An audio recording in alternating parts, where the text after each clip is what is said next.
So I am Grégoire and I am the cellar master here. So La Ferme de la Sapinière, it's a family-owned estate since 7 generations. So about 40% is grown in what we call in French haute tige, which means high trunks way, the traditional way to have apple trees, 2 meters high trunks, so you could have in the same area apple trees and cows. 2 meters high, so the cow don't catch the apples. The point is we need 15 years to grow, so a long time to wait.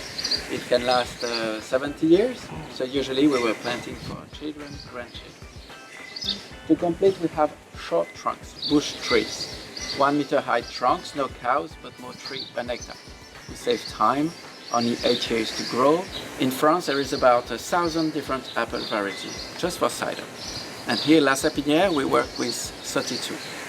They are split in 4 families. You have the sweet ones, the crispy ones is just acid like a lemon, the sour, bitter ones, they are rich in tannins like a red wine, and sweet and bitter in the same. So here we harvest late.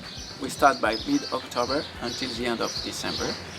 We wait the apple falls, that's why we keep the grass to have like a gentle landing. So we can harvest between 20 and 100 tons a day. So we harvest apples and we put it on this slope area behind you. It's important to have a slope because sometimes it's raining, only sometimes, it's raining in Normandy and we want the water goes away.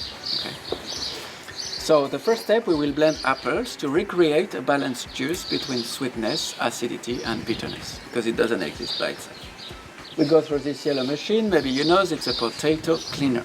Since we harvest on the floor, we harvest apples, but also leaves, herbs and stones. So we try to sort everything there. So we bring apples to the top of this rusty machine. Looks old, but it's still working well. It's like a big washer. You have a cage turning, water drops, and all the dirt goes down, and at the end we have a very clean apple. Sort about 200 tons a year, and Michel, his son and I, we are sorting apples by hand.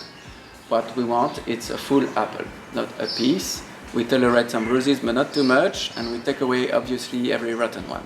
So bad one goes back to our chard as compost, and good ones falls here in a water bin. So we bring apples with an elevator here, to the shredder there, with a big engine.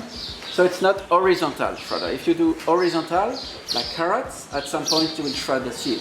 And then we bring it to the press with this pipe.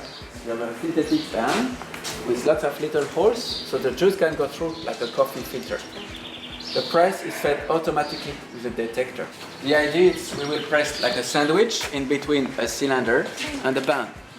And since there is holes, the juice goes through is caught in front in another bin. And then it works like a bike. On your bike, back wheel, big cylinder, easy to ride, smaller one harder. Here the same. First step, very big cylinder, easy to ride, low pressure. I get my first juice. And as long as I continue, the cylinder size decreases, it's harder and harder to ride the pressure. So in one day we can press like 15 tons. So then we bring the juice to the tank room. It's food grade fiberglass. So first step, we put apple juice in the tank and we wait 48 hours, the heavy parts will settle down, like a white wine vinification. And then we rack the clear juice to another tank and the heavy parts we take away. Then we have 2 choices, whether we do apple juice or cider.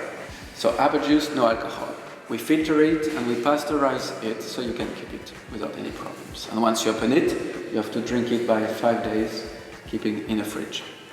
If we want to make cider, we wait, the fermentation starts by itself. We don't add any extra yeast. There is plenty on the skin.